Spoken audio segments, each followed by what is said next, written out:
It is clear that she is having her freaking Michael Jordan moment right now. Just when we thought we'd seen everything Caitlin Clark had to offer, she went and leveled up again. And yeah, it's only the preseason.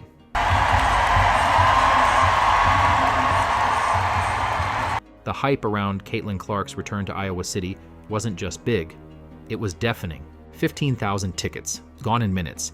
After 6 months without basketball, fans were just happy to see her step back on the court. But what they got, it was so much more than they expected. The Caitlin Clark show is very real, and Caitlin Clark's ability to rise to the moment and put on a show is remarkable. In a preseason game, in her old college arena against unknown Brazilian players, she delivered a signature performance and provided sound bites and snapshots that officially put an end to the debate. She is the WNBA's Michael Jordan. It was vintage Caitlin Clark. And the best part? This was just the beginning. One preseason game in, and you can already feel the shift. With the new talent around her, a revamped system, and a fire that's only grown stronger, this season is shaping up to be something different, something historic. If that game was the appetizer, then buckle up. We're heading into an all-you-can-eat buffet of Caitlin Clark greatness. Let's break down what just happened, how it changed the momentum for Caitlin and the Fever heading into 2025, and why it sent a clear message to the rest of the league. But first, like this video if it felt amazing to see Caitlin back on the court, and subscribe for more Fever updates. Okay, let's rewind for a second to really appreciate what we just witnessed and how far we've come. It is a little that Bird Magic moment, if you recall, from 1979 when those two rookies came in from a big college rivalry, one white, one black. And so we have that moment with these two. This is what WNBA Commissioner Kathy Engelbert and the league were hoping for last season, their Bird and Magic moment. A rivalry between Caitlin Clark and Angel Reese that could reignite interest, draw new fans, and catapult the league to a new era, just like it did for the NBA decades ago. But as the season unfolded, it became clear this wasn't an even matchup. Caitlin Clark wasn't just part of the storyline, she was the story. She didn't just rise to the moment, she launched into another stratosphere, leaving everyone else, including Reese, in the dust. Caitlin separated herself fast. She set 62 records, took a team that had the first overall pick into the playoffs, and won Rookie of the Year in a near unanimous vote. Emphasis on near, because of course one hater had to ruin the sweep. Angel? She had a solid rookie campaign, sure, but the highlights were often lowlights. Clips of missed layups, struggles at the rim, and inconsistent play. Rebounds are great, but let's be real, they aren't sexy, and they don't move the needle like deep threes and jaw-dropping passes. And that's what the haters didn't grasp. It's about entertainment.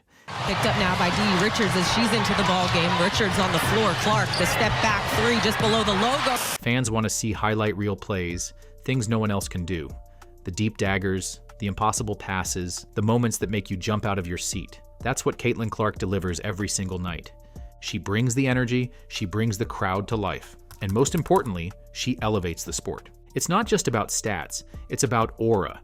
It's about making people care, making them watch. And Caitlin doesn't just play basketball, she puts on a show. I've said it a million times, it's a broken record, but Caitlin Clark just being a different level of entertaining. I mean, she's the most entertaining basketball player on the planet, in my mind.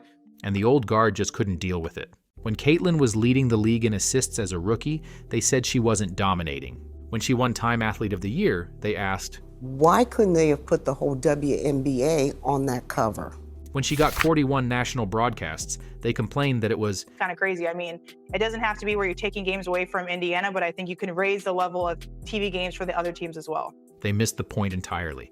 They obsessed over stats, but ignored the entertainment, the charisma, the humility, the likability. They ignored the fact that Caitlin Clark isn't just a stat sheet. She's the complete package, the kind of star the league needed to break through and become mainstream. A'ja Wilson should be the face of the league, even though no one finds her at 6'5" or 6'4" relatable. She's not as fun to watch or as exciting as Caitlin Clark, and fans aren't showing up to see A'ja Wilson. Logo threes, high IQ passes, ridiculous court vision, and all of it coming from a 22-year-old rookie. Even Paige Beckers, who's a phenomenal talent in her own right, just doesn't have the same flair. Paige is polished, she's composed, but Caitlin, she's electric. There is almost zero similarities to how they play other than their position. Paige Beckers is obsessed with efficiency. Caitlin Clark plays with flair. This is what the haters do not want to admit. It's never been just about points, assists, or efficiency. It's about impact. It's about presence. It's about someone walking onto the court and completely changing the energy in the arena, and Caitlin Clark does that every single time. So instead of acknowledging that, they pivot to the sadder excuses. But she was a white girl from the middle of America. One of the loudest talking points? That a lot of her fans are from the Midwest and only cheer for her because of her color. And yeah, let's be clear, Iowa loves Caitlin. That's not up for debate. They sold out the preseason game in minutes. They drove Kate Martin's jersey to the 4th most sold spot just because she played with Caitlin. But pretending that's where it ends? That's delusional. Her reach goes so much further. Caitlin Clark is a global draw. She's the number 2 jersey in all of basketball, only behind Steph Curry. She's bringing in international fans and racking up views the league has never seen. This isn't Midwest mania. It's a worldwide movement. Oh, it's only Middle America. It's only Middle America. So what the hell does Middle America have to do with the fact of calling it White America? Caitlin Clark is a phenomenon. This is Uganda. We are looking at Uganda right now. And there are people wearing there are a bunch of girls wearing Iowa t-shirts. People outside the WNBA bubble can see it crystal clear, but inside the league, jealousy kept trying to hold her back. But that may be coming to an end. As they say, follow the money. First time in history, WNBA games will be played in the United Center. The Chicago Sky will host the Indiana Fever at the UC. In addition to the record-breaking 41 national broadcasts, other teams started moving their matchups against the Fever to NBA arenas, just to handle the demand. And then there was the preseason game against the Brazilian national team. 15,000 tickets, gone in minutes. These are not normal WNBA numbers. These are Caitlin Clark numbers. And what happened during that game only made it more obvious. Once again, the Caitlin Clark effect was on full display.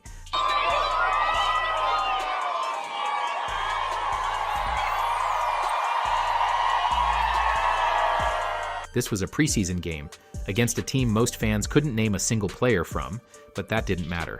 Fans were shelling out serious money, hundreds of dollars per seat, just to catch a glimpse of Caitlin Clark back in Iowa. Average reported ticket price was $650. Now, if you do the math here and you do 15,000 people times $650, that is almost $9.75 million just for a WNBA preseason game. This team is going to break so many records this year. I know we've talked about it. Attendance, viewership, merch sales, all of the things. The fan base that rides behind this Indiana Fever team, there is so much motion. This isn't normal. This is a league that's lost money every single year, $40 million last year alone. And yet, here comes Caitlin Clark, flipping the economics of the entire sport. Jersey sales, off the charts. Trading cards, sold out instantly. Ticket demand, unmatched. Everything she touches turns to gold. But what happened on the court is what ended the debate. In a single preseason game, Caitlin Clark reminded everyone exactly why the hype exists.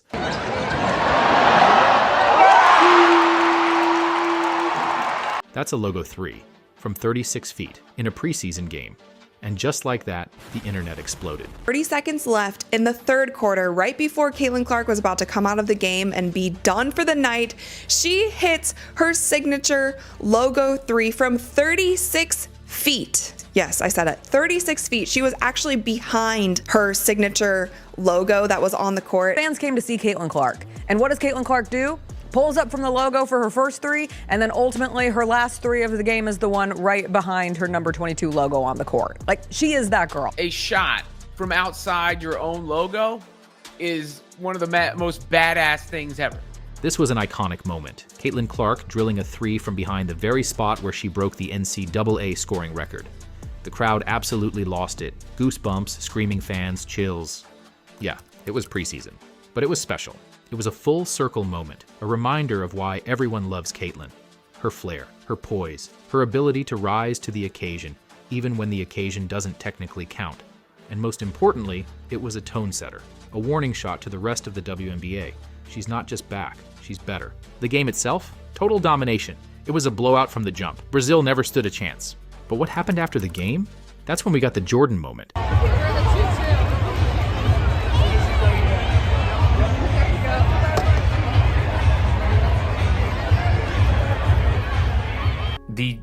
The team she played against last night, and I understand a lot of this team was young, but the team she played against last night, getting pictures with Caitlin Clark at the end of the game, having her literally having her sign their jerseys, and those jerseys, you better believe the coach of the rival team being in shock.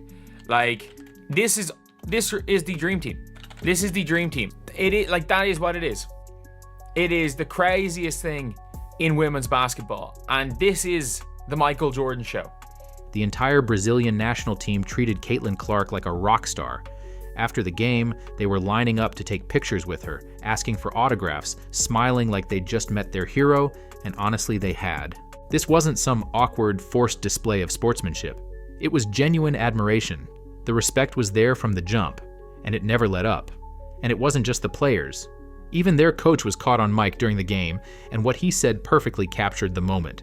Changing the history of basketball. You're an amazing player. What you're doing is phenomenal. Celebrating Caitlin Clark. It was a special moment, one that drew a sharp contrast to how much of the WNBA treated her last season. Here you had a group of international players with no stake in the league politics or media drama, showing her nothing but admiration. No jealousy, no chip on the shoulder, no passive-aggressive shade, just pure respect for her game and what she represents. Why does someone from Brazil, who isn't directly benefiting from what Caitlin Clark has done for the WNBA, why is he celebrating her more enthusiastically than the overwhelming majority of coaches, players in the WNBA? Now, what this shows is that Caitlin's appeal, like I mentioned earlier, is global, just like Michael Jordan's was. And that's the key difference between the Bird Magic comparison and what's happening now. Bird and Magic saved the NBA domestically. They brought it back from irrelevance, filled arenas, and lit the match for the modern NBA. But Jordan made it a global phenomenon. Exploded the National Basketball Association. Magic and Larry elevated it, and Michael Jordan put a rocket up its ass. The Bird Magic moment, if we must call it that, was last season. But this year, this is the Jordan era. This is the moment the WNBA doesn't just grow, it goes global. Because this year, with the new Fever team, Caitlin's star is only going to shine brighter. As Michael Jordan had his Pippen, Rodman, and a bench that knew exactly how to elevate the GOAT, Caitlin Clark now has her own elite supporting cast. The Fever didn't just tweak the roster over the offseason, they retooled it. They went out and got veterans, champions, energy players, and shooters. And yeah, it's only preseason, but you can already see the difference. Have you guys been explicit so far about wanting to win a championship this year? And absolutely. What does success then look like? I mean, is that success? Yeah. Ultimately, championships were the defining milestone that sealed Michael Jordan's legacy. And for Caitlin Clark, that's been the one talking point the haters cling to. They say she's not the college GOAT because she didn't win a title. They argue it's too early to call her the face of the WNBA, even with the sportsbooks naming her the MVP favorite. Why? Because she hasn't won the big one. But here's the thing, the WNBA media is starting to shift. Slowly, they're realizing what the rest of us already know. The league's most dangerous team isn't in Vegas or New York. It's in Indiana. The players around the league feel it, the coaches feel it, and soon, the entire sports world will too. If Caitlin Clark wins a championship, if she adds an MVP to her name, there will be no more debates, no more qualifiers. It won't just cement her legacy, it'll launch the WNBA into a new era, an era that's already starting. They're going to go crazy for you too. They're going to have your backs. Like, they want to cheer for you. They want to buy your jersey. They're going to have signs about you. They want your autograph. They want a high five from you. And I think that's what I appreciate about them the most is, like, they want to cheer not only for myself, but everybody else on this team. When Caitlin Clark succeeds, every player in the league benefits. She's not just drawing attention to herself. She's bringing in new fans, filling arenas, and converting casuals into diehard Fever fans, and eventually, WNBA fans. That rising tide? Yeah, it's lifting every boat in the harbor. At this point, you have to believe the league, as an organization at least, is done resisting, done trying to temper the hype. They've seen the numbers. They've felt the shift. Caitlin isn't just a spark. She's a wildfire.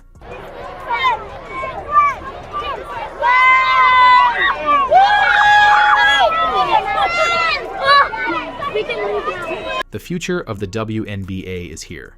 The impact she's having is undeniable. This isn't just about boosting ratings or selling a few more jerseys. She's doing something far bigger. She's taking the league global. She's creating a cultural movement. She's not just saving the game, she's elevating it. Caitlin is the league's Michael Jordan. But maybe more important, she's building the platform that will inspire and launch the next Kobes, the next LeBrons, the next Stephs, only this time in the women's game. You are witnessing history in real time. Don't take it for granted. Enjoy every second. If you're still here, drop a basketball in the comments to say hi. Thanks for watching.